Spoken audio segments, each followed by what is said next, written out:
பூமி அழகே உன்னில் நான் அழகு என்னில் நீ அழகு நம்மால் யாவும் அழகே. ஹாய் ஃப்ரெண்ட்ஸ், நாங்கள் தான் உங்கள் ராபர்ட் மீனா. இன்னைக்கு நம்ம சேனலில் நீங்கள் வந்து என்ன விளாக் பார்க்க போகிறீங்க அப்படின்னா, ரீசெண்டாக நம்ம வந்து வா தமிழா வா ஷோக்கு கலைஞர் டிவிக்கு வந்திருந்தோம்.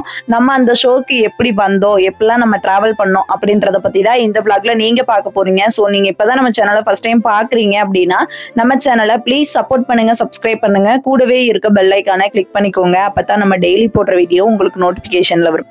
இப்போ வாங்க வீடியோக்குள்ளே போயிடலாம். நைட்டு 9:30 நம்ம ஊர்ல பஸ் ஏறி விடியற் காலையில 4:30 தான் நம்ம வந்து கிளாம்பாக்கம் பஸ் ஸ்டாண்ட் வந்தோம். 6:30 தான் நம்மளை வந்து பிக்கப் பண்ணாங்க. கிட்டத்தட்ட 1.5 மணி நேரமா நம்ம பஸ் ஸ்டாண்ட்லயே தான் வெயிட் பண்ணிட்டு உட்காந்துருந்தோம். அவங்க நம்மளை பிக்கப் பண்ணிட்டு நேரா EVP ஃபிலிம் சிட்டி தான் வந்திருந்தாங்க. நான் என்ன நினைச்சேன்னா கலைஞர் டிவினா அது வேற சைடு இருக்கும் அப்படின்னு நினைச்சேன். அதே EVP ஃபிலிம் சிட்டிக்கு தான் வந்திருந்தாங்க. நம்ம தமிழா ஷோக்கு வரும்போது வந்த மாதிரியே தான் இருந்தது எனக்கு ஃபீல். ரெண்டாவது, நம்ம தங்கியிருந்த அதே ரூம்ல தான் இந்த தடவை எங்களை தங்க வச்சிருந்தாங்க. போன தடவை தமிழா ஷோக்கு வந்திருந்த போது வேற ஊர்ல இருந்து நிறைய பேர் வந்திருந்தாங்க. இந்த தடவை நம்ம திண்டுக்கல்ல இருந்தே 2 கப்பல்ஸ் நம்மளோட சேர்த்து 3 கப்பல்ஸ் போயிட்டு இருக்கோம் இதே கேப்ல. நம்ம திண்டுக்கல்காரவங்களோட நம்ம இந்த ஷோக்கு போக போறோம் அப்படின்னு நினைக்கும் போது எனக்குமே ரொம்ப சந்தோஷமா இருக்கு. அவங்க ஒருத்தவங்க வந்து வத்தலகுண்டு, இன்னொரு கப்பல்ஸ் வந்து ஒட்டன்சத்திரத்துல இருந்து வந்திருக்காங்க.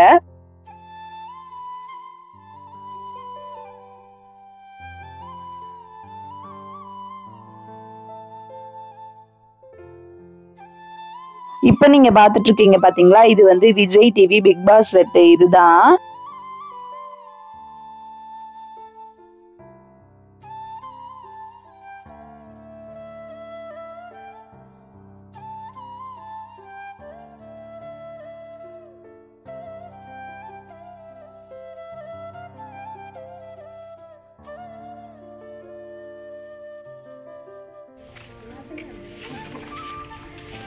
இதேதான்.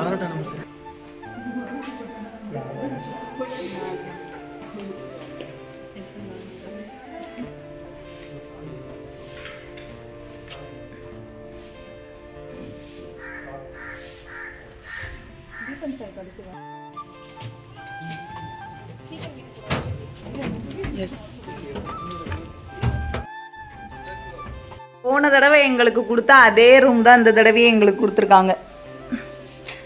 இந்த இடத்துல நான் சோபனா அக்காவையும் எழில் அக்காவையும் மிஸ் பண்றேன். எங்கீங்களா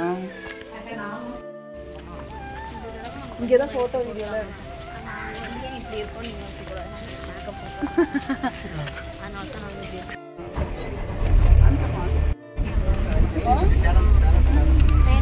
ஆர்த்தி அப்படியே நவரு. ஆர்த்தி அந்த அக்கா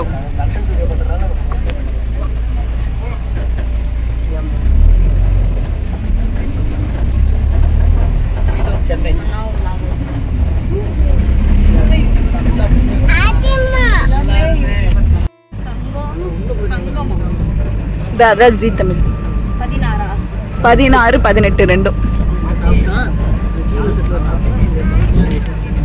அதான் கலைஞர் டிவி 6, 7 தான் கலைஞர் டிவி. ஓ, ஜீ தமிழ் வந்து 18 இல்ல, ஜீ தமிழ்ல தான் இது. தமிழா ஷோக்கு வரும்போது நாங்க காலையிலேயே ஒரு 8 மணிக்கு வந்தோம். ஷூட் வந்து 2 மணிக்கு தான் ஆரம்பிச்சது. ஆனா வா தமிழா வா ஷோ வந்து காலையில 8:30 வந்தோம். வந்த உடனே ஒரு செகண்ட் கூட நம்ம வந்து உட்காரல. உடனே ரெஃப்ரெஷ் ஆயிட்டு ரூமுக்கு வந்து மேக்கப்லாம் பண்ணிட்டு நம்ம உடனே சாப்பிட்டு உடனே உள்ள கிளம்பிட்டோம். 10:30 எங்களுக்கு வந்து ஷூட் அப்படின்னு சொல்லிட்டாங்க. அடுத்தடுத்து நாங்க வந்து ஓடிக்கிட்டே இருந்தோமா, அதனால ஒரு வீடியோஸ் ஒரு போட்டோ கூட யாரு கூடயுமே நம்ம வந்து எடுக்க முடியல. அந்த அளவுக்கு பிஸியா ஓடிட்டு இருந்தது டீமே. நாங்களும் சேர்ந்து அவங்களோட ஓட வேண்டியது ஆயிடுச்சு. எல்லாருமே உள்ள போயிட்டாங்க. எங்க பஸ்ல வந்தவங்க மட்டும்தான் நாங்க இங்க சாப்பிட்டுட்டு இருக்கோம். நிறைய பேர் உள்ள போயிட்டாங்க. அங்க வெளியே இருந்து கூப்பிட்டுக்கிட்டே இருந்தாங்க, வேமா வாங்க. ஆரிசாரே வந்துட்டாங்க, இன்னும் நீங்க வரல அப்படின்னு சொல்லிட்டே இருந்தாங்க. ஏன்னா நாங்க 8:30 தான் வந்தோம். 2 பாத்ரூம் தான் கொடுத்துருந்தாங்க. அடுத்தடுத்து நாங்க குளிச்சுட்டு கிளம்புறதுக்கே எங்களுக்கு வந்து லேட் ஆயிடுச்சு. இப்ப நம்ம அவசரமா ஷெட்டுக்குள்ள தான் ஓடிட்டு இருக்கோம். போய் பார்த்தா எல்லாருமே உட்கார வச்சுட்டாங்க. நாங்க தான் லாஸ்ட், எங்க பஸ்காரவங்க தான் லாஸ்ட். கர்வா சொன்னாரு, நம்ம தமிழா ஷோல உட்காந்துருந்தோம் பாத்தியா லாஸ்டா, அதே மாதிரியே உட்காரலாம் அப்படின்னாரு. ஏங்க அப்படின்னு கேட்டேன். அதுக்கு அவங்க சொன்னாங்க, நம்ம லாஸ்ட்ல உட்காந்துருந்தோம், பின்னாடி உட்காந்துருந்தோம்னா நம்ம எல்லாத்தையுமே வேடிக்கை பார்க்கலாம், மேல உட்காந்துட்டு எல்லாத்தையுமே வேடிக்கை பார்க்கலாம். இதே first roll, second roll, third ரோல்னா திரும்பி பாக்குற மாதிரி இருக்கும், அது கேமராக்கு டிஸ்டர்பன்ஸா இருக்கும் அப்படின்னு சொல்லி சொன்னாரு. வேணா அவங்க பேர் படி வாசிச்சு உட்கார வைப்பாங்க, ஜீ தமிழ்ல மாதிரி வாசிச்சு உட்கார வைப்பாங்க, அது மாதிரி நம்ம உட்காரலாம் அப்படின்ட்டு நான் நின்னுக்கிட்டே இருந்தேன். கர்வா போய் எனக்கு முன்னாடி உட்காந்துக்கிட்டாங்க, நான் லாஸ்ட்ல தான் உட்காருவேன் அப்படின்னு சொல்லி சொல்லிட்டாங்க. கர்வா உட்காந்தனால நானும் வேற வழி இல்லாம அங்கேயே உட்கார வேண்டியது ஆயிடுச்சு. ரெண்டாவது கலைஞர் டிவியை பொறுத்த வரைக்கும் பேர் படிலாம் உட்கார வைக்கல, அவங்க அந்த ட்ரெஸ் கலரை பார்த்து தான் உட்கார வைக்கிறாங்க. சேம் கலரா இருந்ததுன்னா, ஒரே கலரா இருந்துச்சுன்னா அசிங்கமா தெரியும் அப்படின்ட்டு கலரை மட்டும் 2 கலரா இருந்துச்சுன்னா ஒரு கலரை தூக்கி கீழே இறக்கி விட்டு ஒரு கலர் மேல உட்கார வைக்கிறாங்க. அந்த மாதிரி தான் உட்கார்ந்துருந்தாங்க. தமிழா ஷோல எப்படி எங்களுக்கு லாஸ்ட் பெஞ்ச் கிடைச்சதோ அதே மாதிரி தான் வா தமிழா வா ஷோல எங்களுக்கு லாஸ்ட் பெஞ்ச் எங்களுக்கு கிடைச்சது. எங்களுக்கு கிடைச்சதுன்னு சொல்லல, நாங்களே அதை எடுத்துக்கிட்டோம். கர்வா வந்து அங்கதான் உட்காந்து ஸ்ட்ரிக்டா சொல்லிட்டாரு. அதனால நானும் போய் உட்காந்துக்கிட்டேன். அதுக்கப்புறம் ஃபார்ம் கொடுத்து அந்த ஃபார்ம் எல்லாம் ஃபில்அப் பண்ண சொன்னாங்க. நாங்களுமே ஃபில்அப் பண்ணி கொடுத்துட்டோம். இந்த ஃபார்ம்ல என்ன எழுதியிருக்கோம் அப்படின்னா, இந்த டிவி மூலியமா எங்களுக்கு எந்த ஒரு பிரச்சனை வந்தாலோ இதுக்கும் கலைஞர் டிவிக்கு எந்த ஒரு சம்பந்தமே இல்லை அப்படின்னு சொல்லிட்டு நம்ம கிட்ட வந்து எழுதி வாங்குறாங்க. எல்லாருமே ஃபில்அப் பண்ணி கொடுத்துக்கிட்டு இருந்தாங்க. ஜீ தமிழா ஷோல எனக்கு பேசுறதுக்கு வாய்ப்பே கிடைக்கல. மைக்கே என் கைக்கு யாருமே கொடுக்கவே இல்லை. ஆவுடையப்பன் சார் கொடுக்க சொன்னனால மட்டும்தான் மைக்கு என் கைக்கு வந்ததே தவிர மற்றபடி மைக்கு என் கைக்கே வரல. ஆனா இந்த தடவை மைக்கு கடைசி முடிக்க என் கையிலே தான் இருந்தது. ஃபர்ஸ்ட் ரோல், செகண்ட் ரோலுக்கு ஒரு மைக்கு, தேர்ட் ரோல், ஃபோர்த் ரோலுக்கு ஒரு மைக்கு. நான் ஃபோர்த் ரோல இருந்தனால மைக்கை என் கையில கொடுத்துருந்தாங்க. இந்த தடவை கர்வா நம்மளுக்கு என்னென்ன பண்ணாரோ அது எல்லாம் நம்ம சொல்லணும் அப்படின்னு நான் நினைச்சுக்கிட்டு இருந்தேன். ஆனா நான் நினைச்சது ஒண்ணு, அங்க நடந்தது ஒண்ணா ஆகிடுச்சு.